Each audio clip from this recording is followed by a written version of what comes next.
guys! Welcome back to my short vlog. Yan ngayon. Tirik-tirik ang araw ngayon. Ang sa Pinas God. Uy.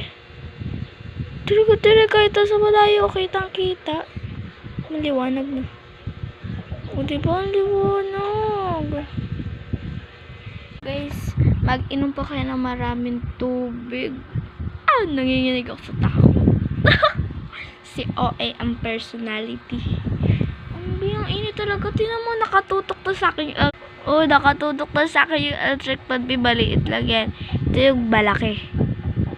Tapos ito, 30 na to. Nakatingin lang. Ang init. Kailan ba matatapos ang init na to? Summer na summer talaga. Gusto ko lang lagi yung kababad sa tubig. Yung ice cream. Ang sarap. Sobrang gusto ko yung sobrang lamig. Kahit may panahon. Ayoko na.